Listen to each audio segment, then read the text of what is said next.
भाजपच्या खासदार मेधाताई कुलकर्णी आपल्याबरोबर आहेत. ताई, दिल्लीतल्या JNU विद्यापीठामध्ये आपण याच्या पाठीमागं पाहिलं तर डाव्या विचारसरणीचा पगडा आहे असं सांगितलं जायचं. आज त्याच विद्यापीठामध्ये छत्रपती शिवाजी महाराजांच्या नावानं अध्यासन केंद्र उभं राहतंय, मराठी अध्यासन केंद्र उभं राहतंय. आजचा दिवस महाराष्ट्रासाठी, मराठी माणसांसाठी किती महत्त्वाचा? खूप छान वाटलं. आज इथे 2 केंद्र सुरू झालेली आहेत.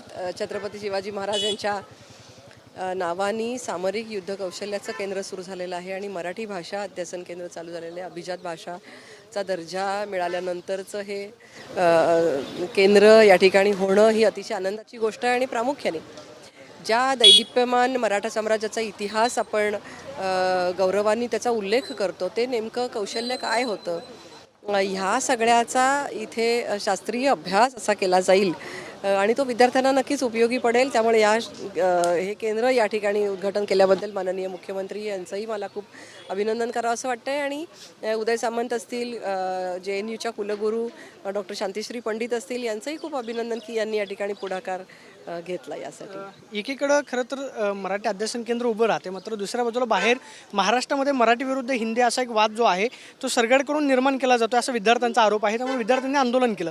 महाराष्ट्रामध्ये मराठी विरुद्ध हिंदी असा एक वाद जो आहे तो खरंच निर्माण झाला असं तुम्हाला वाटतं? या आंदोलनाला मी देशद्रोह म्हणून पाहते. अशा प्रकारचं आंदोलन करण्याची काहीच गरज नाही. JNUमध्ये अशा प्रकारची अनेक आंदोलनं वारंवार का होत राहतात हे कळत नाही आणि या मुलांचा उद्देश काय आहे हे कळत नाही. मागे सुद्धा भारत तेरे तुकडे होंगे म्हणणारी माणसं या ठिकाणी आणली गेली, त्यांच्या सभा लावल्या गेल्या. हे JNUमध्ये जे चालतं त्याचा देशभरामध्ये त्याच्याबद्दलची नाराजी निर्माण झालेली हे तरी या मुलांना कळतं. कारण ही मुलं या ठिकाणी शिकायला आलेली आहेत ना.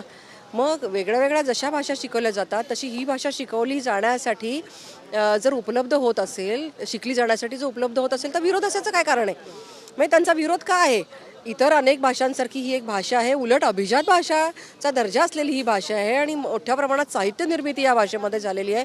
इतिहास असेल, विज्ञान असेल, साहित्य क्षेत्र असेल, कविता असतील, प्रवास वर्णन असेल, वेगळ्या प्रकारची लेखन साहित्य या भाषेतून निर्माण झालेलं असताना हे लेखन वाचलं जावं, हे वाचलं जाण्यासाठी ती भाषा अवगत व्हावी, याला विरोध असायचं काय कारण आहे?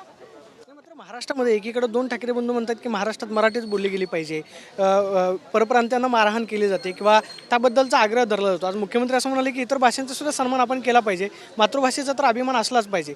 हिंदी सक्तीवरून राज्यामध्ये जो काही गदारोळ उठलेला आहे त्याबद्दल तुमचं काय? मराठी भाषेविषयी खूप अभिमान आहे मला आणि मी अतिशय मराठी भाषेचा आग्रहच धरीन की महाराष्ट्रामध्ये प्रत्येक शाळेमध्ये मराठी भाषा ही शिकली गेली पाहिजे, शिकवली गेली पाहिजे, लिहिली गेली पाहिजे, बोलली गेली पाहिजे, घराघरांमध्ये बोलली गेली पाहिजे. यासाठीचा माझा आग्रह असेलच. पण त्याचबरोबर जास्तीत जास्त भाषा लहानपणापासून जेवढी मुलं शिकतील तेवढी त्यांची प्रगती होते. हे शिक्षण क्षेत्रातले अनेक मान्यवर सांगतात, हे मेडिकल सायन्स सांगतं की जेवढ्या भाषा मल्टीलिंग्विस्टिक अप्रोच असलेल्या व्यक्ती ह्या पुढे वेगवेगळ्या रोगांना बळी पडत नाहीत किंवा अल्झायमरसारखे विकार त्यांना होत नाहीत. हे विज्ञानाने वैद्यकीय ज्ञानाने सिद्ध केलं आहे.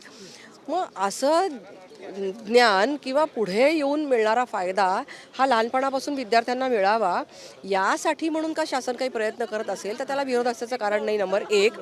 नंबर 2, मराठी भाषा ही प्रथम क्रमांकावर आणि दुसरी अन्यही कुठली भारतीय भाषा शिकावी यासाठी जर का महाराष्ट्र शासन पुढाकार घेत असेल तर त्याला अडचण असण्याचं कारण काय आहे? आपण आज या स्पर्धात्मक युगामध्ये, या स्पर्धात्मक जगामध्ये अशी कुठल्याही प्रकारची खात्री देऊ शकत नाही की महाराष्ट्रातल्या मुलांना फक्त महाराष्ट्रातच नोकरी लागेल. आपली मुलं आज बेंगलोरला जात आहेत नोकरी करण्यासाठी, तिकडची मुलं आपल्याकडे येत आहेत, आपली मुलं आज अन्यही ठिकाणी जात आहेत, मध्य प्रदेशात, गुजरातमध्ये अनेक ठिकाणी जातात. एखादी अधिकची भाषा, भारतीय भाषा विद्यार्थ्याला आली, कुठल्याही प्रकारचा अन्य मोबदला किंवा चार्जेस न भरता, तर अडचण काय आहे? पालक तयार आहेत, विद्यार्थी तयार आहेत, शाळा तयार आहेत.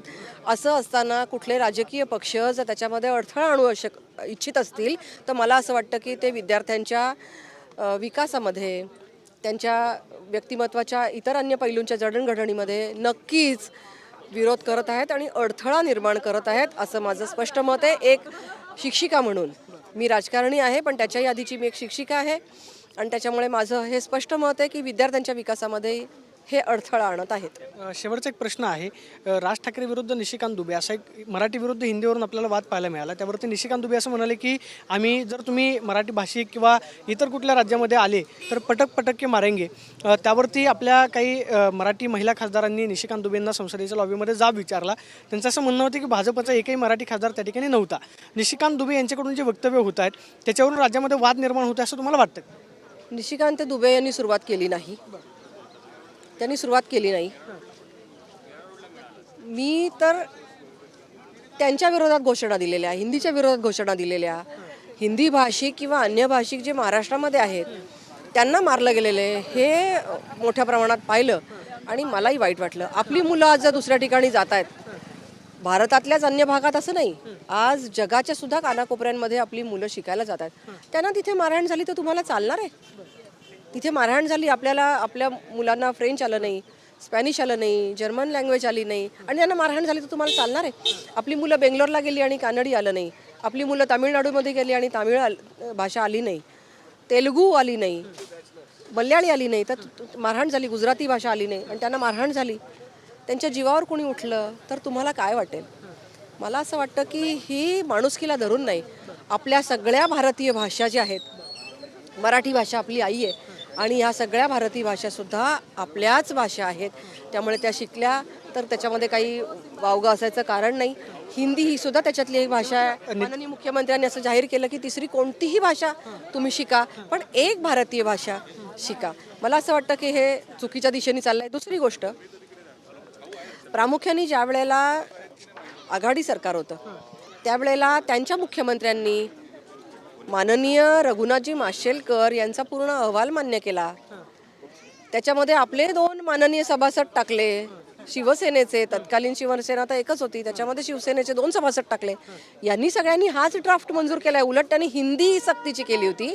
आता तर उलट कोणती भारतीय भाषा ही तिसरी भाषा असावी यासाठी म्हणून सूचना केलेली आहे. तुम्ही असं म्हणता मात्र तेच ठाकरे विरोध करतायत असं म्हणतात. आघाडी सरकार असतं आपणच तयार केलेला GR आणि आपणच आता म्हणणार की मी वाचलाच नाही. त्यांचे 2 सभासद त्याच्यामध्ये होते, सन्माननीय सभासद.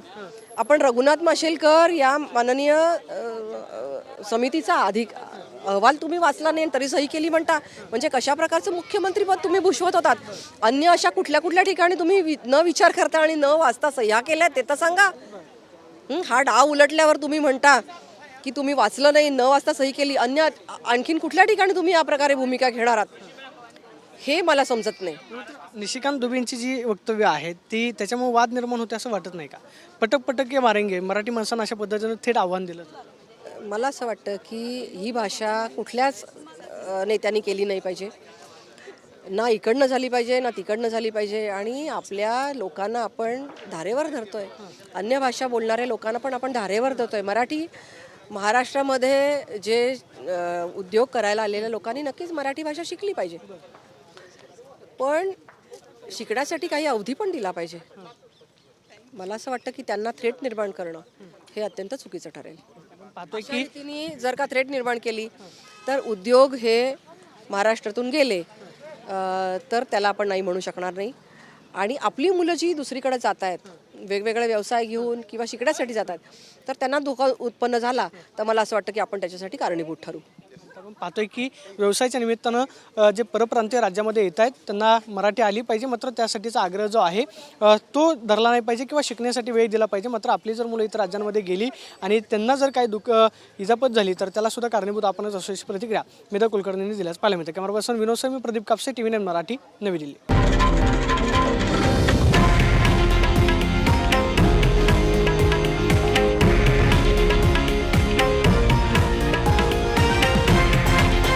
हे आहे देशातील नंबर 1 न्यूज नेटवर्क आणि आपण पाहत आहात TV9 मराठी, एकमेव.